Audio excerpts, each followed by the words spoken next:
नमस्कार मित्रांनो, स्वागत आहे तुमचं पुन्हा एका नवीन व्हिडिओमध्ये। मित्रांनो, अमेरिकेच्या संसदेतील कनिष्ठ सभागृह प्रतिनिधी सभेत वन बिग ब्युटिफुल कायदा पास करण्यात आलाय। 1116 पानांच्या या कायद्यामध्ये सीमा सुरक्षा, कर आणि खर्चासंदर्भातील डोनाल्ड ट्रम्प यांच्या धोरणांची झलक पाहायला मिळते। 2017च्या कर कपातीला पुढे नेण्याचा प्रयत्न या विधेयकातून करण्यात आलाय।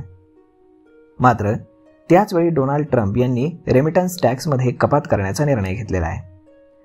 अमेरिकेमध्ये वास्तव्य करून तिथे कमाई करून दुसऱ्या देशात पैसे पाठवण्यासाठी आता कर द्यावा लागणार आहे। अमेरिकेमध्ये वास्तव्य करून मायदेशी पैसे पाठवणाऱ्या कर्मचाऱ्यांना दिलासा देण्यात आलाय। बिलाच्या अंतिम ड्राफ्टमध्ये रेमिटन्स टॅक्स हा 5% 3.5% कमी करण्यात आलाय।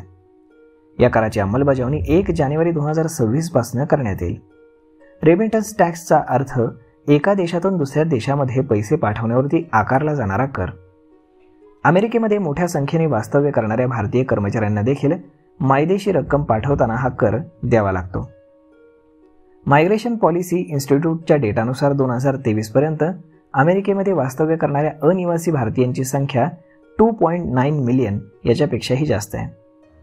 अमेरिका जगामध्ये संयुक्त अरब अमिरातीनंतर सर्वात लोकप्रिय ठिकाण ठरत आहे।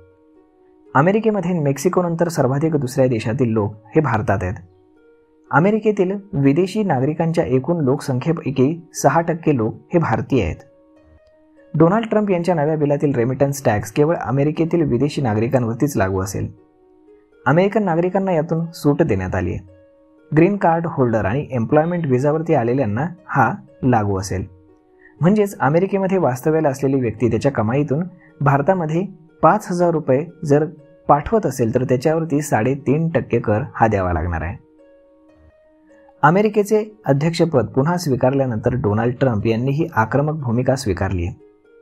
डोनाल्ड ट्रम्प यांनी अमेरिकन वस्तूंवरती ज्या देशातनं आयात शुल्क लावलं जातं त्या देशांवरती परस्पर शुल्क लादण्याचा इशाराही दिला होता। त्यानंतर डोनाल्ड ट्रम्प यांनी भारत आणि चीनसह विविध देशांवरती टॅरिफ देखील लावलेत। त्यानंतर टॅरिफच्या आकारणीला स्थगितीही दिली होती। अमेरिका आणि चीनमध्ये टॅरिफ वॉरचा भडका देखील उडालेला होता। त्यानंतर दोन्ही देशांमधील वाद थांबला असून दोन्ही देशांनी एकमेकांवरती लादलेला टॅरिफ हा स्थगित करण्याचा निर्णय घेण्यात आला आहे।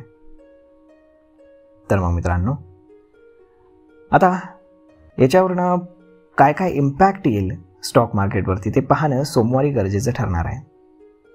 तर यावरती आपलं मत काय हे तुम्ही आम्हाला कमेंट करून नक्कीच सांगा।